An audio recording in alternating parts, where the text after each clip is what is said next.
오늘 우리는 매추 감사 예배로 드립니다. 그런데 이 매추 감사 예배라는 이 용어 자체가 사실은 지금 우리의 시대와는 좀 맞지 않는다라는 생각이 듭니다.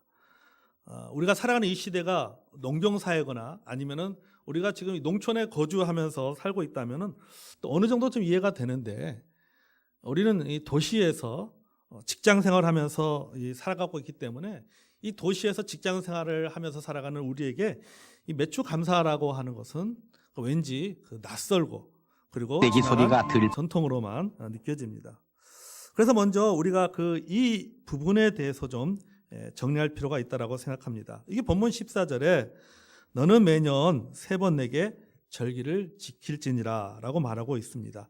여기서 말하는 이 3번의 절기는 유월절, 매추절, 수장절입니다. 그리고 15절에 나오는 무교절의 절기는 유월절을 포함한 기간을 말합니다. 그러니까 오늘날 여러분, 우리가 유월절의 의미는 어떤 의미예요? 주님의 고난과 부활을 감사하는 절기로 지킵니다. 그리고 수장절은 초막절이라고도 하는데 추수를 마치고 지키는 그런 절기로 오늘날 이 추수감사절과 같은 의미가 있습니다.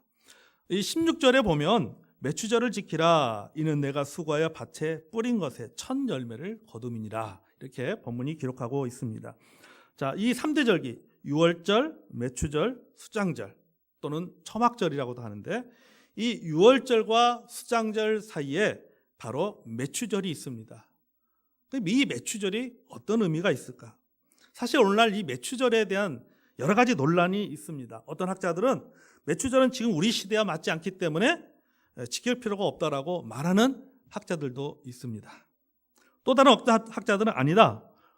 어떤 부분에 오류가 있지만, 일부의 오류가 있지만은 그 의미를 살려서 지켜야 된다라고 말하는 학자들도 있습니다. 그리고 대부분 우리 한국교회는 이것을 지키고 있습니다. 우리도 매년 7월 첫 주일 되면 저희들이 매추 감사 예배로 드리고 있습니다.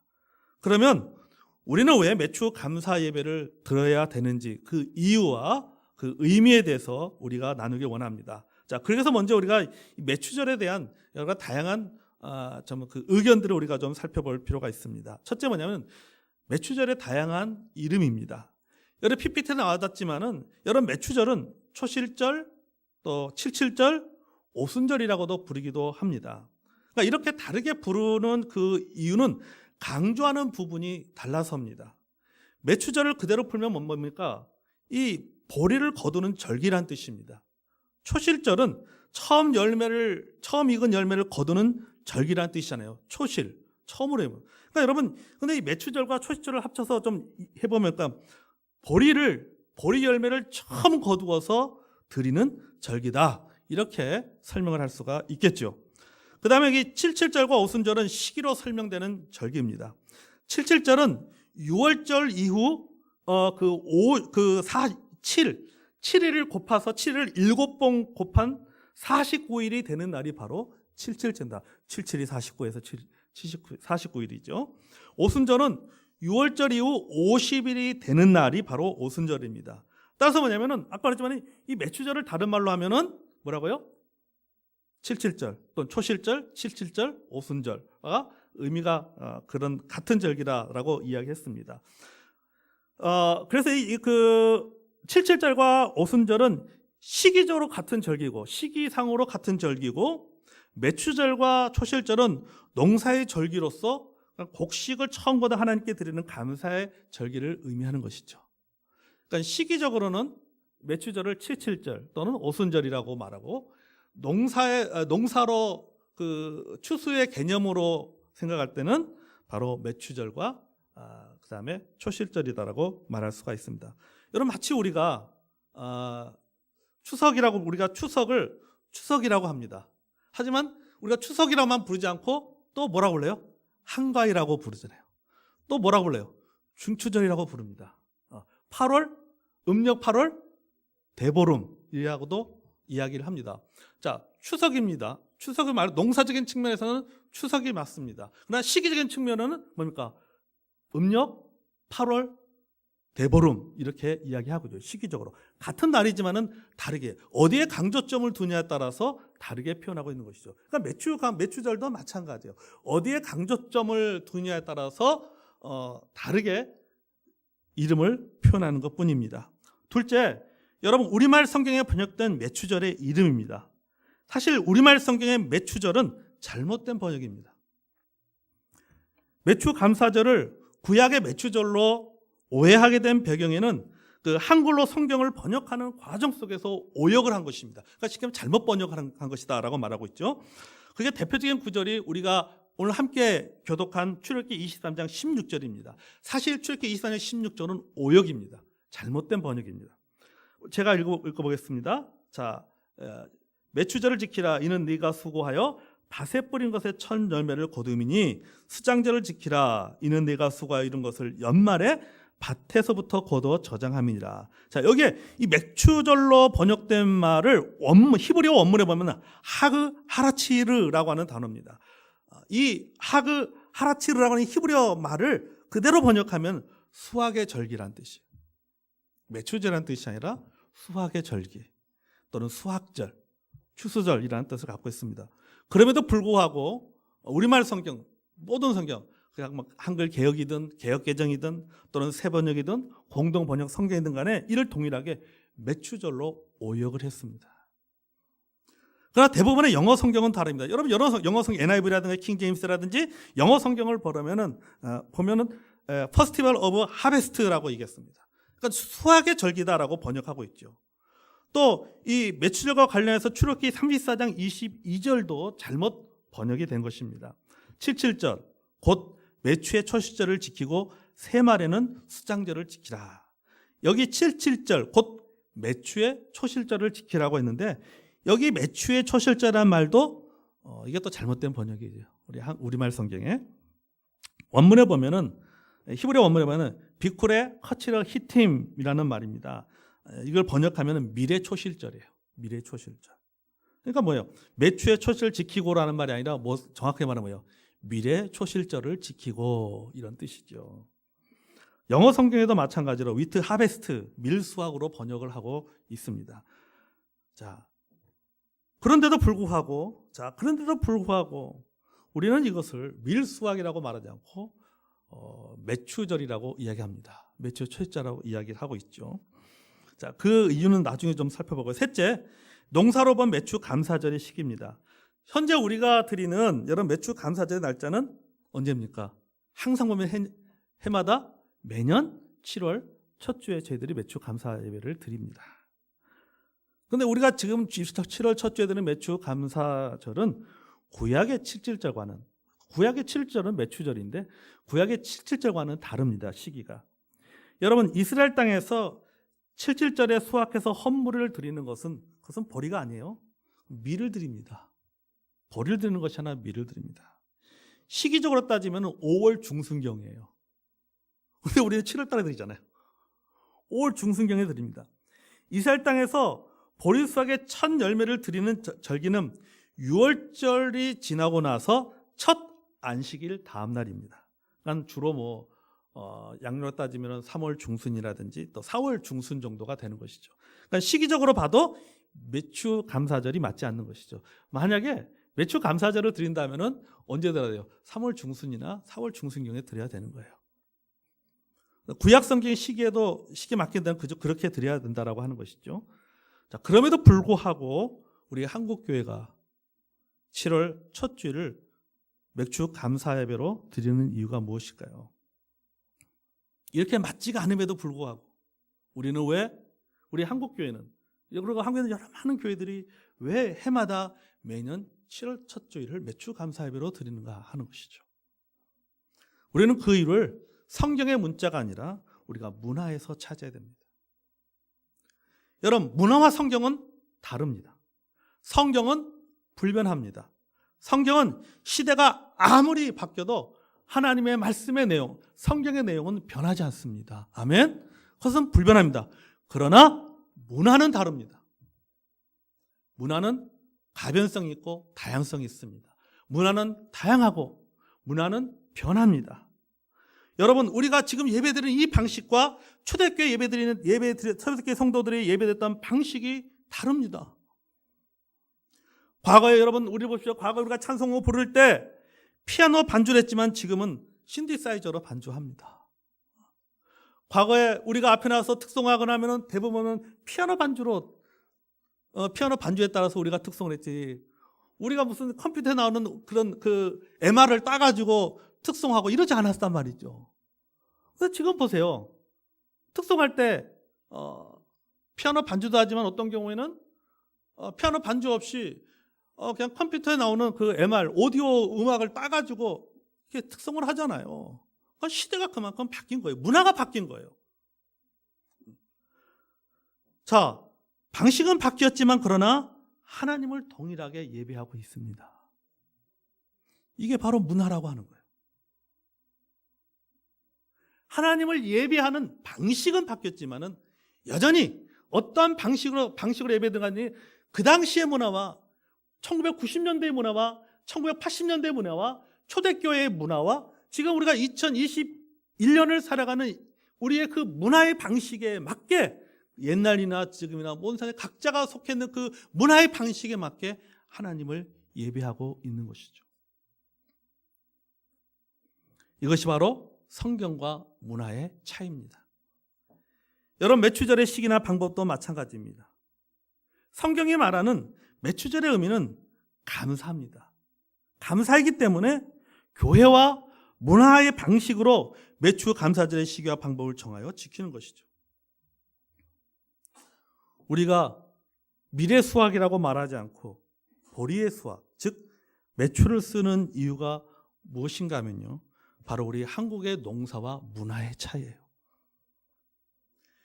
여러분, 밀은 쌀과 보리를 주식으로 하는 우리 민족에게는요, 익숙하지 않은 그런 음식입니다. 재료죠.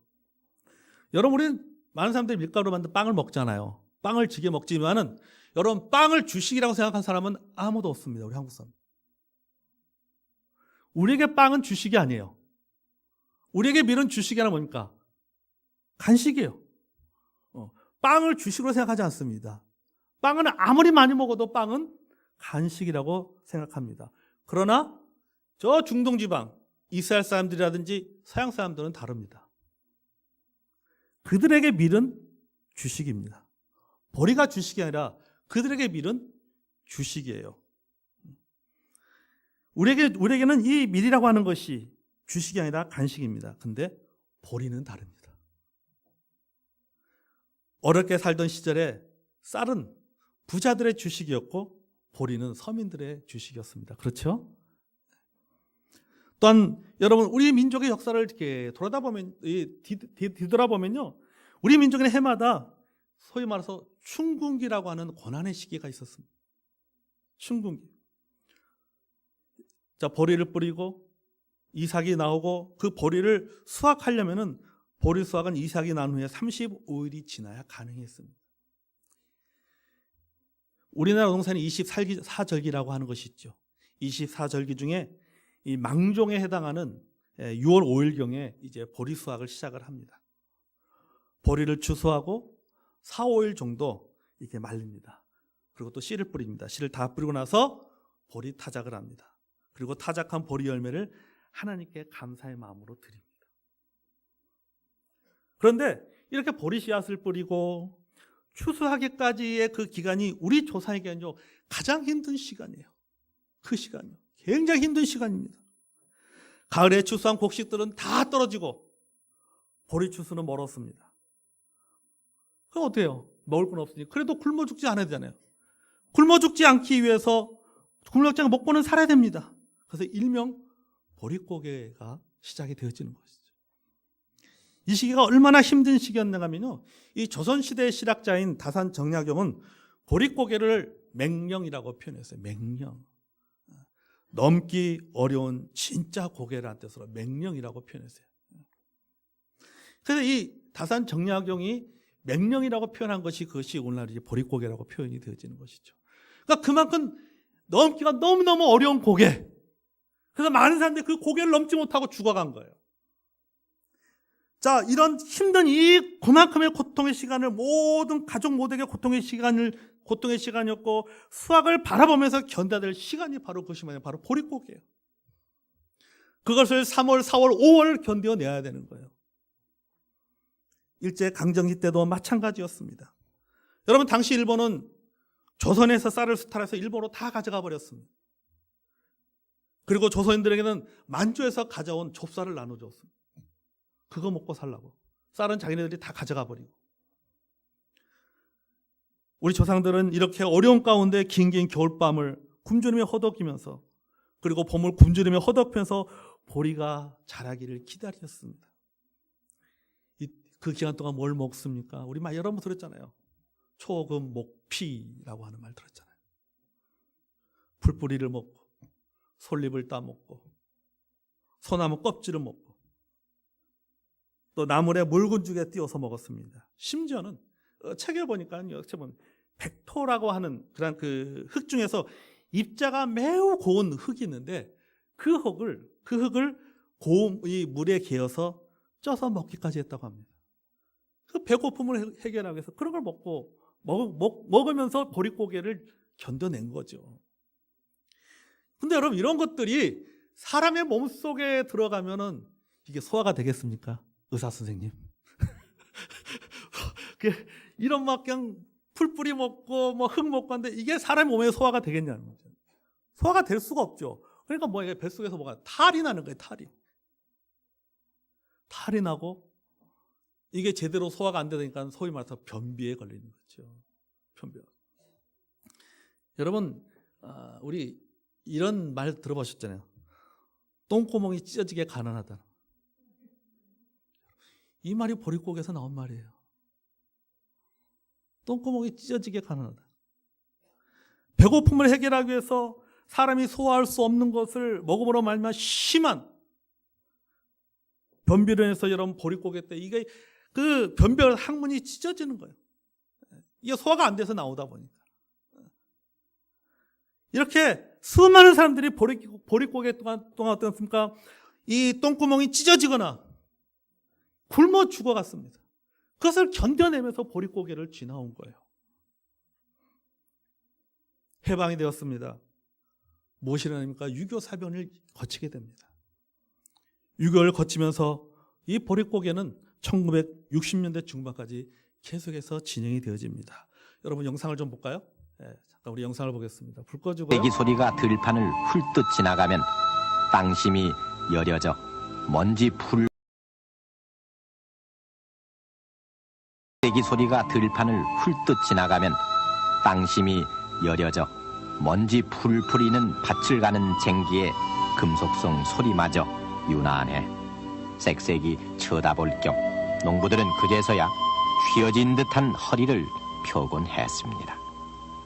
아직 햇보리는 여물지도 않았고 난리통에 도대체 무엇이 남아있을 리도 없건만 어머니는 하루에도 몇 번씩이나 장독 뚜껑을 열어보지만 헛간에서 쓸어모은 벽실을 키로값으로 한 끼에 연명을 하는 방법 그 밖에 어떤 수단도 우리들에겐 없었습니다. 그렇게 우리들의 보릿고개는 굶주림과 고통으로 열리기 시작했습니다. 보릿고개 3년에 북망산천 넘어간다는 말을 실증이라도 하듯 휴전이 된 그 해, 이 보릿고개를 넘기지 못하고 굶주리는 사람이 전국적으로 10명의 한병골에 가까운 200만 명을 훨씬 넘어섰고, 이에 굶어 죽은 사람만도 140명, 또 생활고를 비관해 140여 명이 스스로 목숨을 끊었습니다. 요즘 우리가 동남아시아는 아프리카 따위의 다른 나라 소식을 듣고 있는 굶어 죽는 아사자, 그리고 불과 10년 전도 채 안 된 우리 주변에서 볼 수 있었던 생활고를 비관한 자살자들이 우리 세대들의 몰골로 우리 주변에 널려 있었습니다. 우리가 그 속에서 살아왔습니다.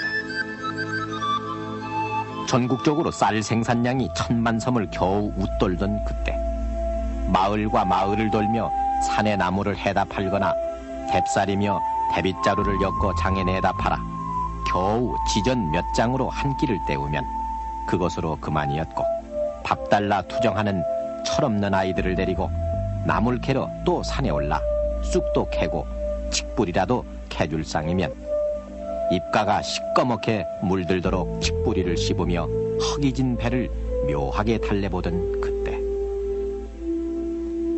남의 밭 품앗이라도 해서 얻어온 보리쌀 뒷박은 며칠이 못 가 바닥이 나고, 그러면 다시 슬그머니 바가지를 들고 보리쌀을 꾸러 가던 우리들의 어머니. 그렇게 한 뒷박 보리쌀과 들에서 캐온 쑥을 섞어 쑥죽을 끓이기 시작하면 우리들은 부엌 가마솥을 떠나지 못했습니다.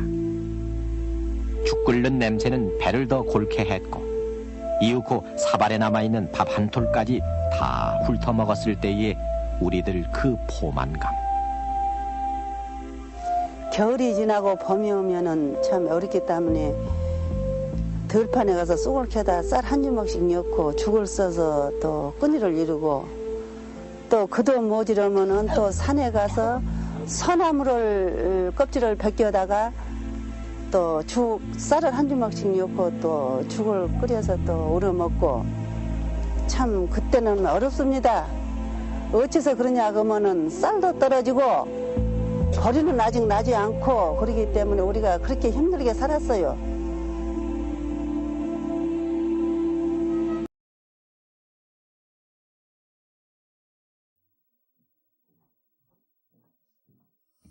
예, 여러분 저런 거를 먹었으니 똥구멍이 찢어지지 않겠어요? 그죠?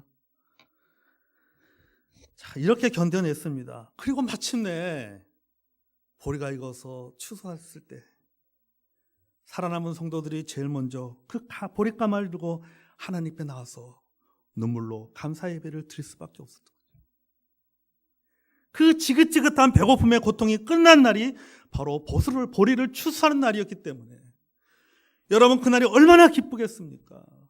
그날이 얼마나 감사하는 날이겠어요. 이제는 당분간은 풀뿌리 먹을 필요 없고, 이제는 당분간은 그래도 보리라도 먹을 수 있으니 이 보릿고개에서 굶어 죽지 않고 살아남은 것에 대해서 감사하고, 그 보리 수확을 통해서 먹을 것을 주신 하나님 앞에 감사합니다. 그래서 한국 기독교인들은 보리 추수가 마무리되는 7월 말경을 기준으로 해서 7월 첫 주일을 매주 감사절로 지키게 된 것이죠. 어떻게 보면 참 이게 우리나라의 슬픈 역사가 들어있는 것이죠. 여러분, 11월에 드는 우리 추수감사절이 미국 선교사들에 의해서 한국에 들어온 감사절이라면, 이 매주 감사절은 한국 성도들이 성경과 그런 그 역사와 문화의 전통이 섞여서 지켜낸, 소위 말해서 한국산 감사절기라고 말할 수 있습니다.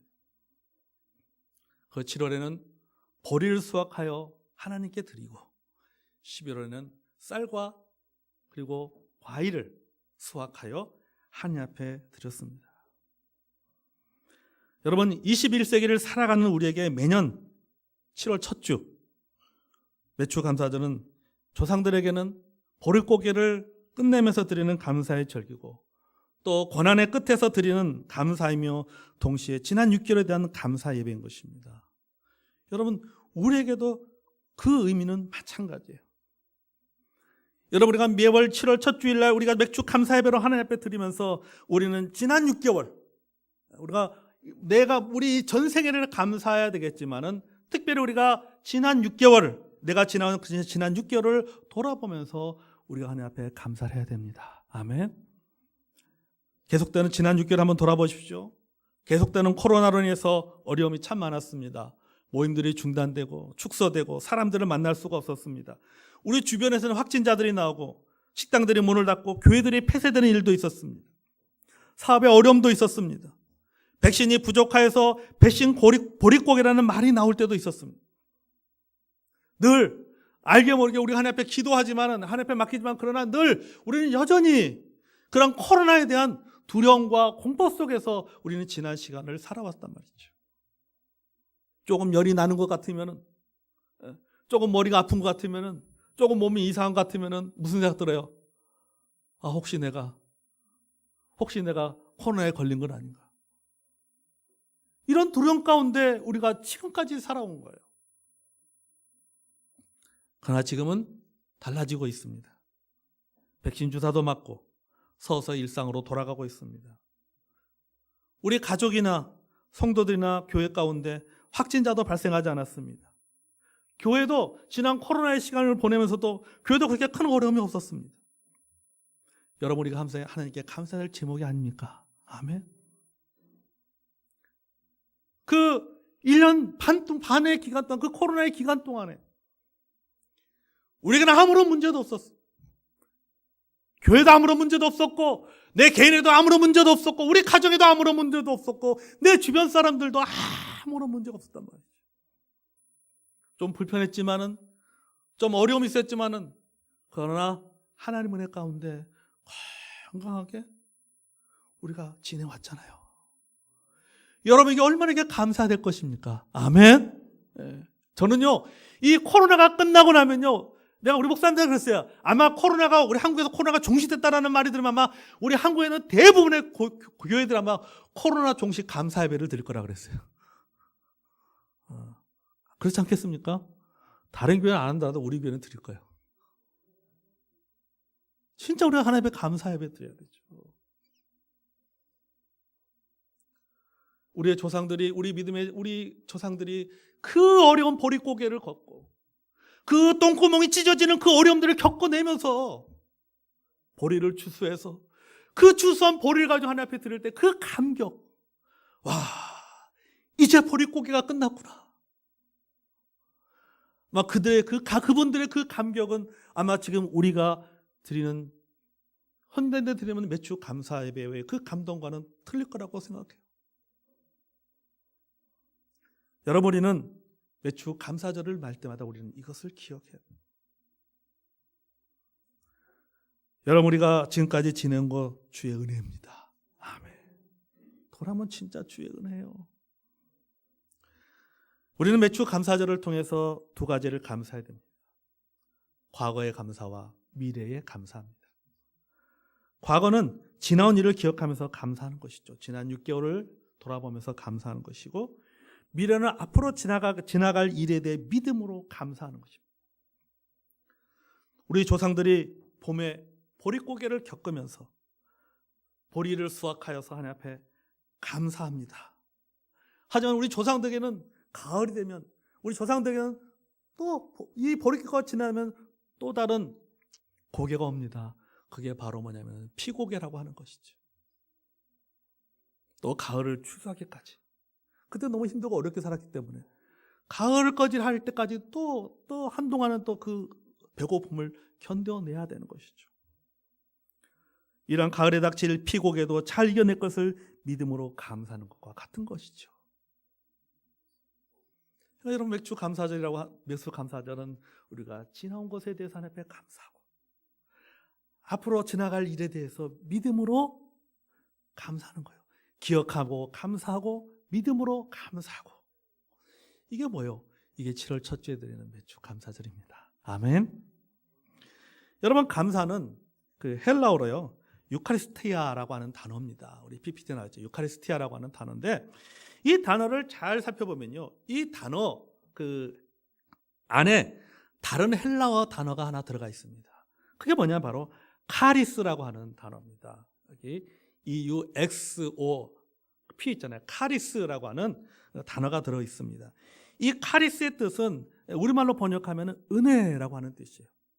그러니까 헬라어 감사, 유카리스티아라고 하는 헬라어의 그 감사라고 하는 뜻을 갖고 있는 헬라어 단어 속에 어떤 단어가 들어있는 거예요?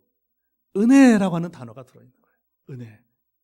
그러니까 정확히 말하면 이 감사를 뜻하는 유카리스티아의 어원은 은혜, 그 카리스라고 하는 것이죠. 이 카리스를, 은혜를 딴 이 카리스라고 하는 이 단어에서 뭐가 나면 감사, 유카리스티아라고 하는 감사라고 하는 단어가 나온 것이죠. 무엇을 말하고 있습니까? 여러분, 감사는 은혜에서 나왔습니다. 아멘. 여러분, 은혜를 받았으면 뭐 해야 돼요? 돌려줘야죠. 은혜를 받았으면 돌려줘야 돼요. 은혜를 받았으면 돌려줘야 된다. 무엇을 돌려줘야 됩니까? 감사해요. 내가 은혜를 받고 그 받은 바 은혜를 무엇으로 돌려줄 수 있는가? 감사로 돌려줘야 되는 거예요. 감사. 그래서 우리가 뭐니까 어떤 거 선물 받고 어떤 은혜를 받을 때 우리 뭐라 하죠? 감사합니다 라고 하는 거죠. 은혜를 받았고 내가 그 은혜를 갚을 길은 뭡니까? 내가 감사하는 길, 감사하는 것입니다.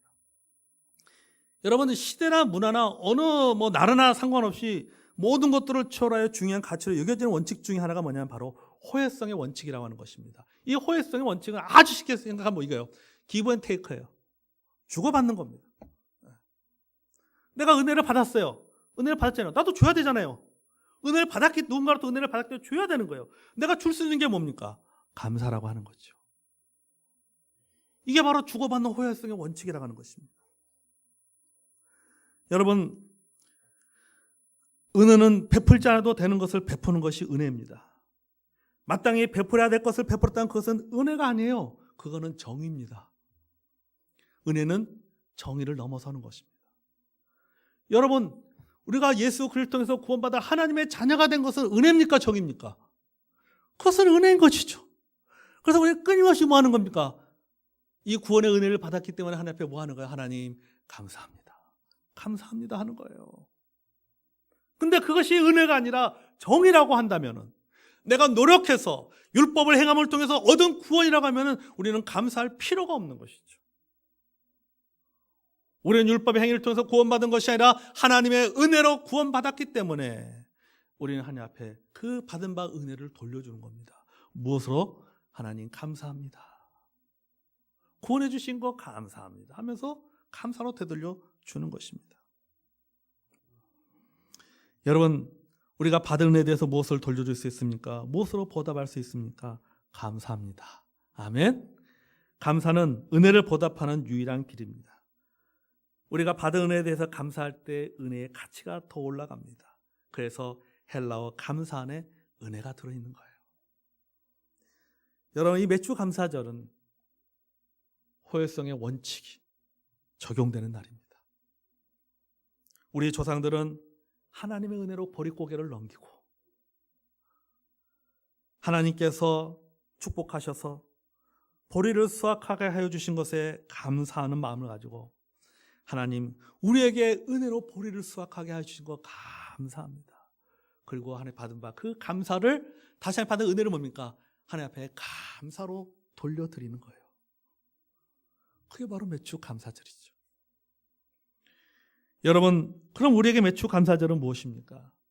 지난 6개월 지켜주신 하나님의 은혜, 우리가 감사로 반응하고 감사를 올려드리는 시간이 오늘 이 시간 2021년도에 우리가 하나님 앞에 드리는 매주 감사 예배인 줄로 믿습니다. 아멘. 그럼 여러분, 이 시간에 우리가 하나님께 받은 은혜를 여러분 감사로 되돌려 주는 여러분이 되시길 바랍니다. 지난 6개월 동안 많은, 어쩌면 우리 조상들은 보릿고개라고 하는 그런 굶주림의 문제가 그들에게 힘든 보릿고개였다면, 지금 우리에게 이 보릿고개는 어떻게 보면 코로나라고 하는 것이 우리에게 지금 보릿고개잖아요. 그런데 하나님의 은혜로 우리가 지금까지 그 코로나라고 하는 보릿고개를 우리가 잘 버티고 왔습니다. 잘 견뎌나왔습니다. 특별한 문제 없이 지금까지 우리가 하나님의 은혜로 지금까지 왔습니다.